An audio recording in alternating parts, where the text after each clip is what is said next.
He's an animal! That is a good snake to remove from the ecosystem. Florida's Everglades is one of the most unique ecosystems in the entire world. It's home to panthers, alligators, and countless bird species. However, there is a new predator in town that has emerged and it's taken over and it's not good. I'm talking about the Burmese python. These things can grow over 18 feet long. That is horrifying. They can swallow deer whole, like literally with one gulp. Can you imagine that? And they're destroying Florida Everglades' really fragile ecosystem. So Florida did something that is very Florida, and they started a war against the Burmese python. So in today's video, I'm going to be talking all about this invasive species, what's going on with it, and how Florida is handling it, because it's handling it in some very creative ways. Also, if you haven't seen a Burmese python, I used to be really into snakes when I was a little kid for some reason, which is kind of freaky. I'm not now, they actually terrify me, but these things are literally massive. I'm talking like just their width alone is like, they're like big mamas, okay? So you don't want to mess with them. So how did this start? Where the hell did these Burmese pythons come from? Because they obviously were not here always, so they just decided to pop up, and it all started in the 1980s and 1990s. Burmese pythons are actually native to Southeast Asia, and so of course they were imported into the US by the exotic pet trade. So people were literally trying to have Burmese pythons as pets, which people do. There's like a whole market of deadly snakes. My dad's very into snakes, so I know a lot about this. They'll even have like reptile conventions where you can go and buy really deadly snakes. So they came in this way. So people from Southeast Asia imported them, or people here imported them from Southeast Asia. And what happens is they probably let a few loose into the Everglades, and boom, they mate, and here we are, they've taken over. Additionally, what happened is things like Hurricane Andrew, which was like early 1990s. I remember I was very little at the time. Kind of ages me. I mean, even during the hurricane, some of these could have escaped, or they just got too big and their owners were like, I don't know what to do with this massive snake, I'm letting it go.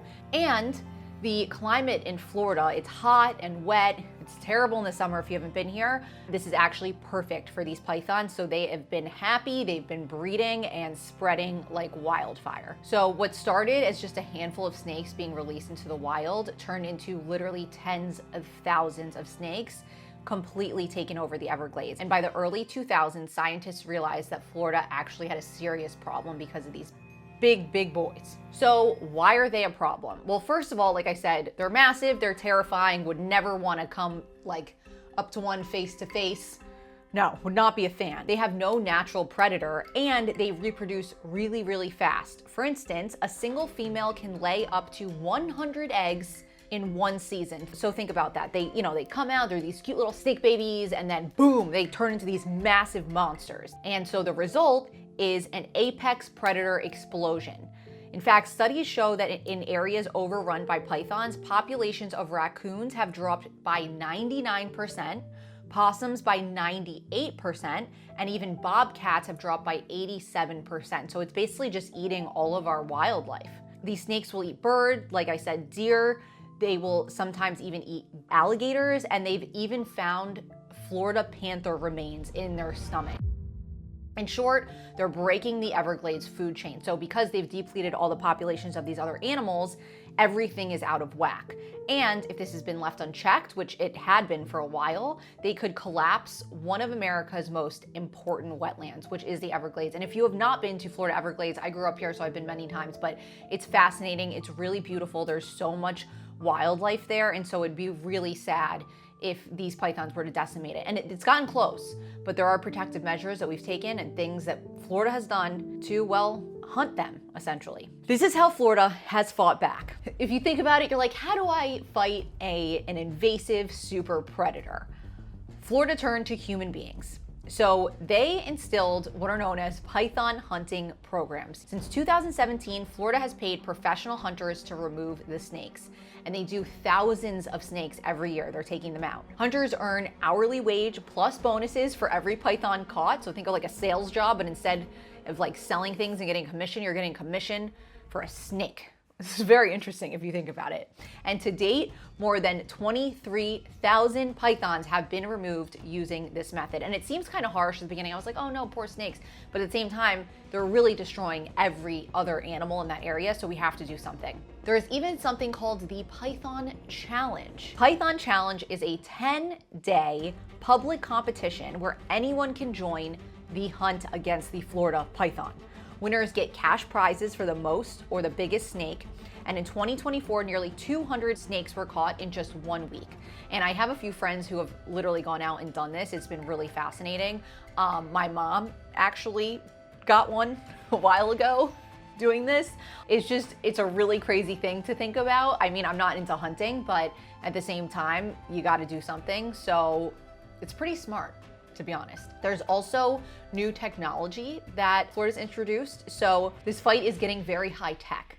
Scientists are experimenting with radio-tagged scout snakes that lead them to breeding females.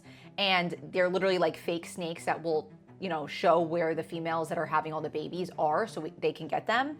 And just this year, Florida released solar-powered robot rabbits that are solar-powered. That's crazy.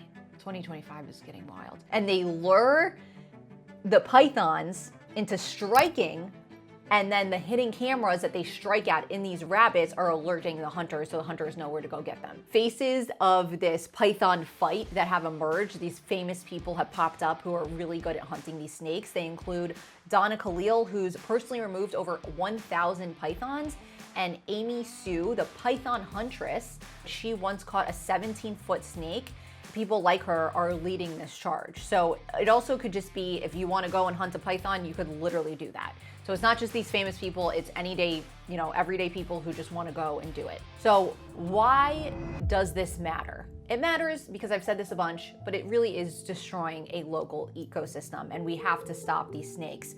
Again, they get so big, they're eating everything, they're really scary, and if this keeps going, there won't be an Everglades left. It's not just about snakes. Like I said, it's about protecting an ecosystem that millions of people and countless species depend on. Every python removed means more room for raccoons, bear, possum, deer, and even panthers to survive, even bobcats. It's working, but this fight is far from over. But thanks to hunters, scientists, and a few very sneaky robot rabbits, Florida still has a chance to save the Everglades. I'd love to go out there, and down the line we could hopefully get some video of us going down there and maybe hunting some pythons, seeking it out. But in the meantime, go read about it. It's really fascinating. It's definitely a creepy problem. It gives me the heebie-jeebies even thinking about it, but we gotta save the Everglades. If you've been there, you'll know how amazing it is, and it'd be devastating to watch it collapse. So pythons, watch out. We're coming for you.